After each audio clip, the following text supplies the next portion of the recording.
spotting. I can do till bus depot opening. Bus depot opening. And I'm on a Heritage bus. Where was it? Can't be there. That's the bus I used to get back in my day. The Olympian. So these were funny as well. So all buses are So we are on Heritage bus now. No, that's the rules. Let's go.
Straight lines.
What's that one? 69217.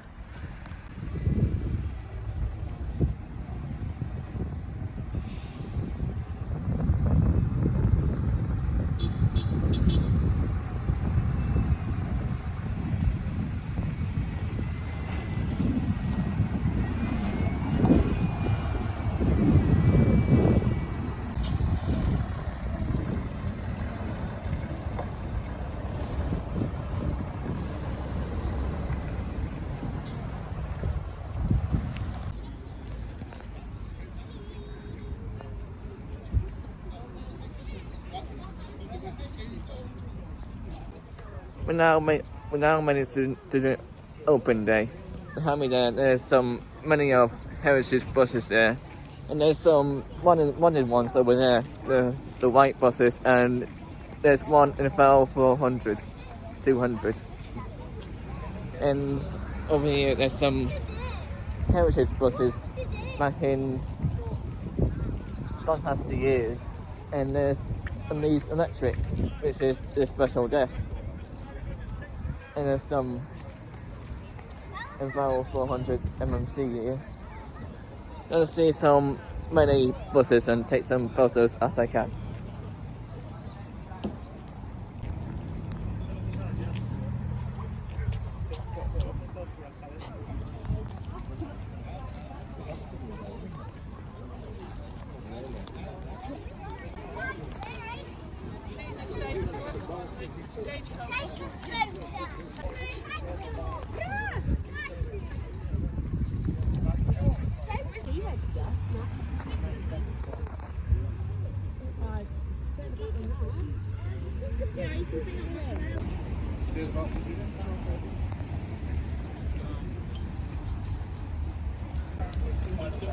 This is a special desk for the event.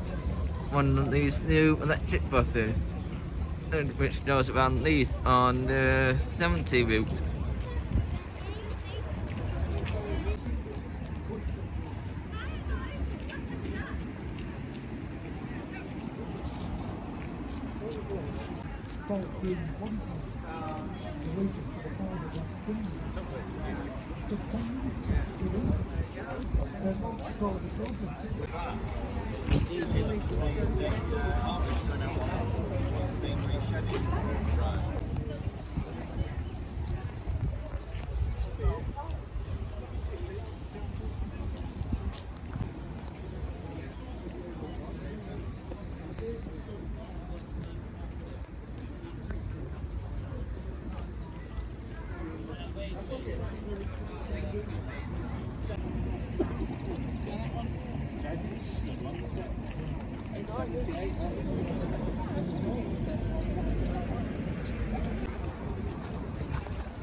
Here's some massive buses here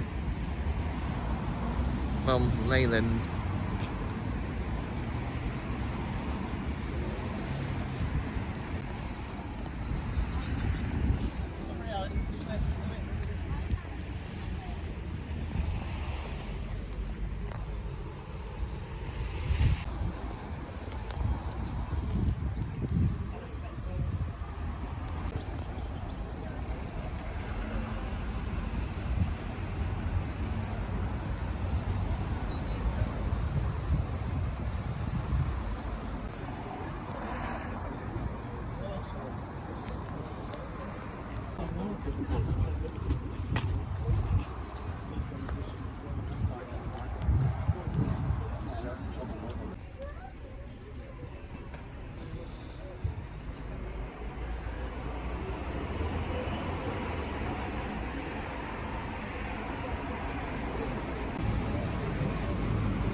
Yeah, here's this.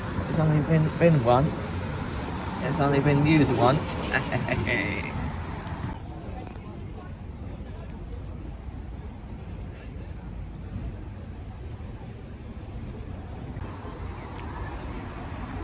It's another route master bus.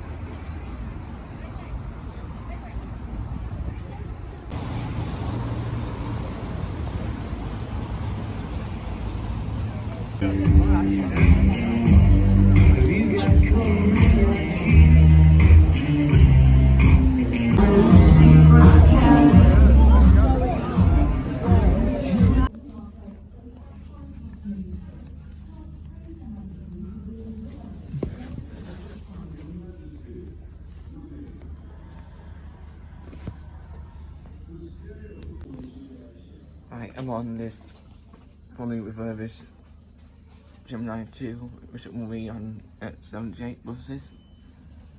And this is the bus that went on 87B, as this was on 87B last month, and I was surprised to see it.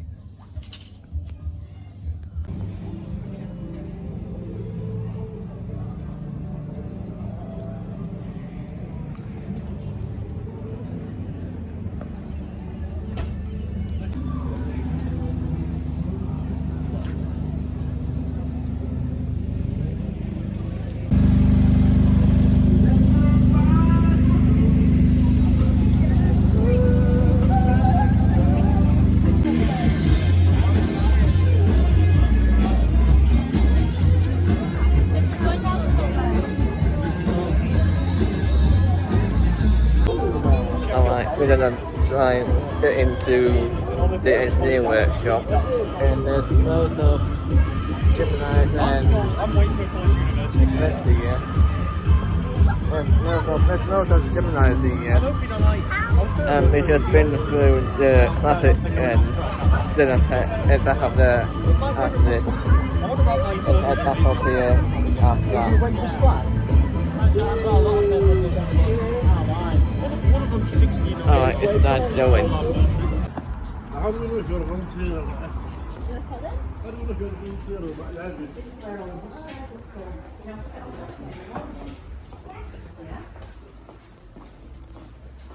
Wow, and this is where they get memory as well, know when you've got to. Yeah?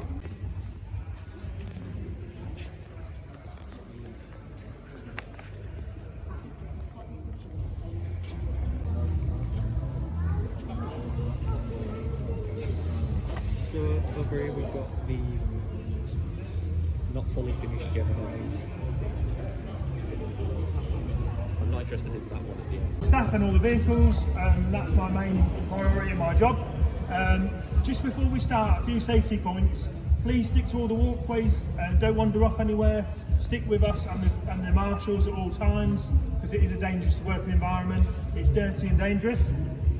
If the fire alarm sounds, then please just be calm. I'll lead you all out. I know where the muster point is. I work here. I'll sort you all out. Don't worry about it. Any first aid problems or anything like that, I'm a first aider. So just give me a shout. There's first aid kit over there, and I'm all over it. So don't worry about that.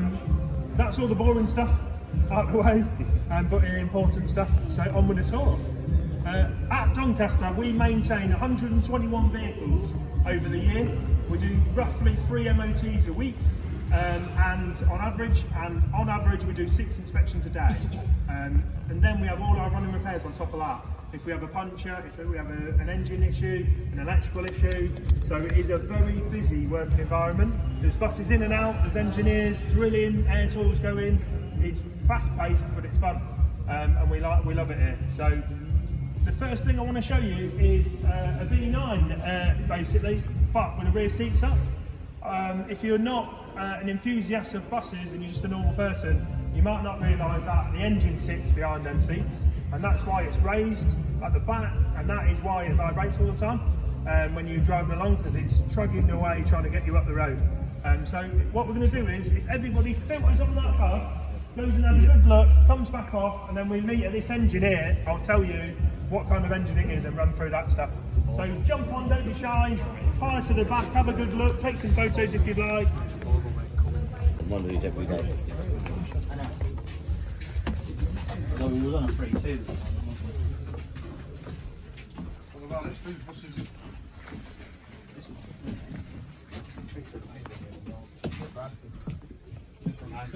Tires underneath the seats. Smells like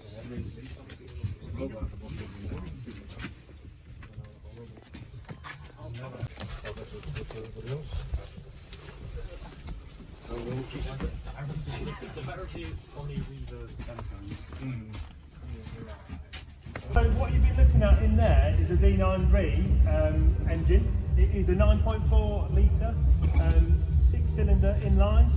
It's got 260 horsepower, which is roughly the same as a Subaru WRX. But obviously a Subaru's 1.5 tonnes. This is 19 tonnes, so it's a little bit slower. than a Subaru. We've got the engine stripped down here because we've had a fault on the camshaft. Essentially, this should not move at all, and obviously it spins. So we've had to strip it down. It's took a few days, but we've found and diagnosed the issue, and we've ordered this part from Volvo. £1,200 for this part, so it's not cheap. But it just shows you like an interesting aspect of how it looks when it's out of the vehicle. Cool, right, I'm going to jump over here and then show you this as well.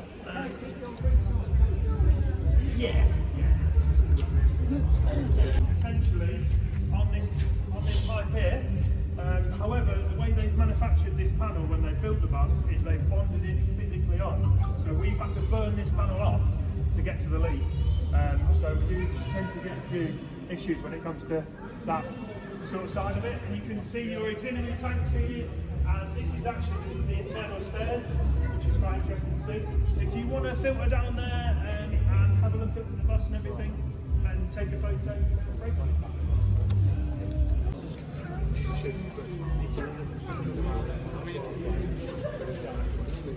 That's kind of some of the stuff we do here bodywork wise, but we also do glass, we do painting, like accident repairs, we do welding, so the body guys are quite busy, they do quite a lot of work, and that's kind of the body side of it. Next I want to take you in, you will filter down here and I'll show you this.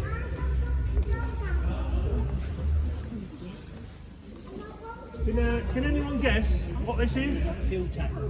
Perfect, good man. How much fuel do you think goes in this? Thousands. No? No, 300 litres in this tank. At Donny, we go through 10,500 litres of fuel a day. So that's £18,000 like your petrol station prices a day on fuel, running 121 buses. So it isn't cheap to run a bus. But yeah, that's why the fares have to go up sometimes, unfortunately, because of the costs of running them. Next, I wanted to show you what we're suffering from at the minute, which is vandalism. Luckily, our windows are double glazed, but as you can see when you walk down here on this B7, last night we suffered some damage from youths basically throwing a rock at the windows, and that's making some of our biggest costs in engineering at the minute is vandalism. So we're hoping that the local community can actually have some effect on that and try and reduce it, because we're getting vandalism inside the vehicles as well. So have a look, filter down here, and then I'll show you some. Think nice.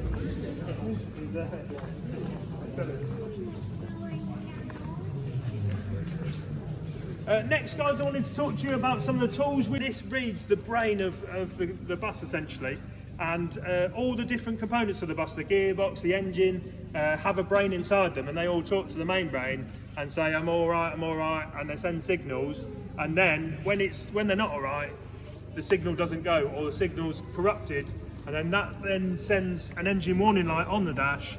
We plug in this computer, and we read all the ECUs, and we decide what's going on with it, or it helps us pinpoint what the problem is, and then we go through it and figure it out. And then when we get to the point, we usually find there's some wiring issues or there's a burnt out plug, so it's a really good bit of kit.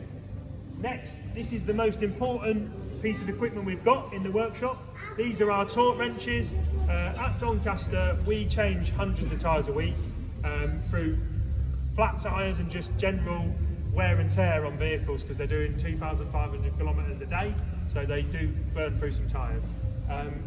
So we basically will put a pointer on when we change the wheel, and we'll do 3 torques. Your first torque when you've just changed the wheel, then you'll let it rest for a bit, and you'll do a second torque, and then we'll send it on the road, and then we'll do a third torque. And when we've done the third torque, we then put these clips on. We put these clips on, and they stop the nuts from moving as well, so it's like an extra bit of security. Next, we've got some hammers for checking rust. Then your normal household hammer, this comes in quite handy. Various different bolts and jobs. If you're having a bit of a bad day, you get the mallet out. And then if your day is going really, really bad, you get this big bad boy out and you give it a good smack and sort it out. And if your day is an absolute disaster, you burn it off with this propane. So this is what we've used to burn that panel off on that 878 down there. And then we've got some of our normal tools that we use. We do use a lot of drills here for bodywork. It's all battery operated stuff now. We've moved away from air operated in the industry because the lithium batteries have got better and they last longer and they're more powerful. So we've gone towards sort of air tools. So we've got a selection of windy guns there. We've got a grinder, and then we do have some air stuff. We've got an air grinder, an air ratchet, and this is what we use to sand down the panels and repair panels with. And then we've also got a light beam tester. What we do is we put that in front of the bus's lights and it tests the direction of it and make sure we're not blinding everybody on the road essentially. So that's that bit of kit. Next, this bus we've got another last night. We can't use that in service because it's illegal, so we'll have to change the whole windscreen for that.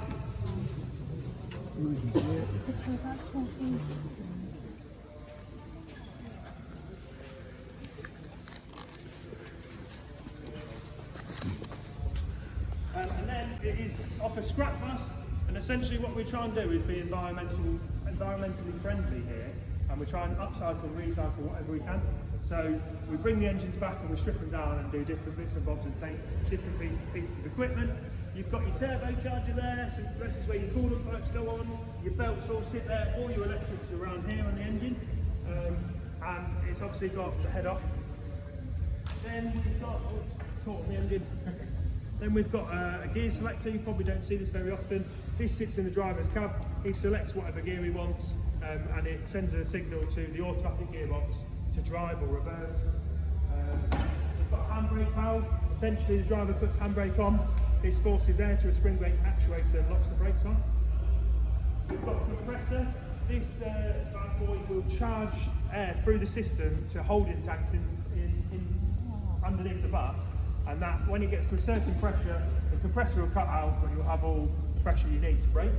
And then we've got some of the most common changed items in Doncaster. This is your hazard switch and your lights, and these are indicator arms.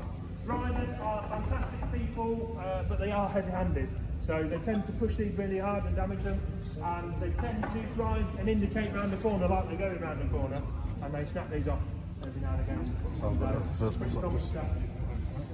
This is your destination control box. So basically it's pre-programmed in there with all your destinations. This box holds it all in there, and then essentially what happens is the driver will type in what route they want to do, and it will come up on your front and side destination with what the route number and the name of the route.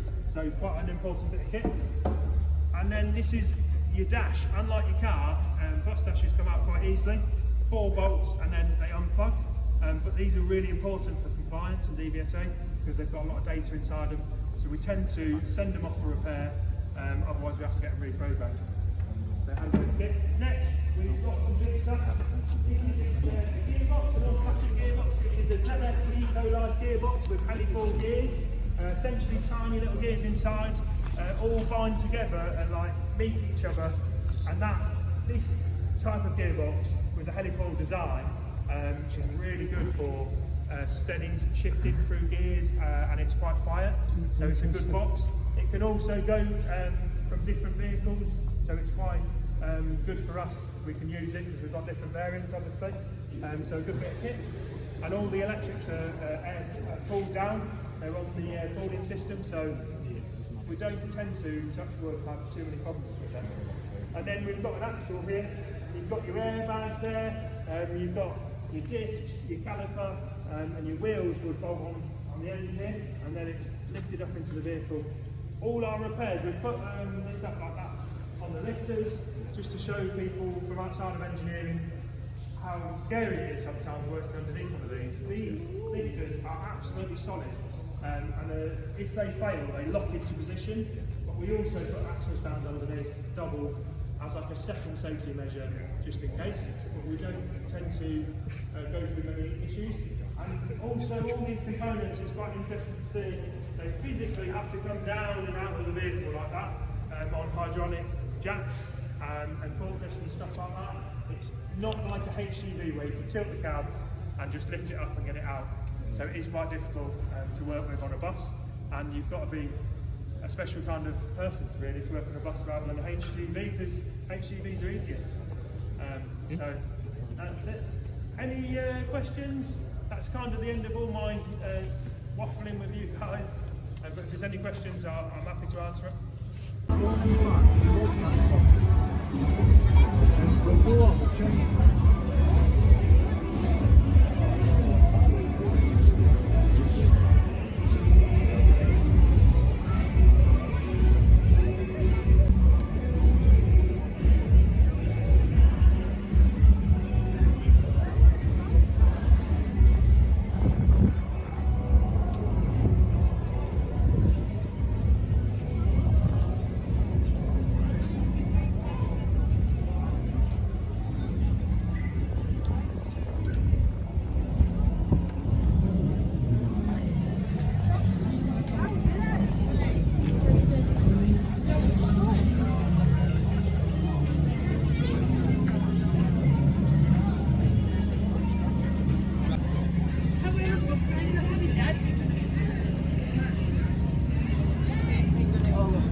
You sound Peter Morans. This used to be my childhood buses, and it goes.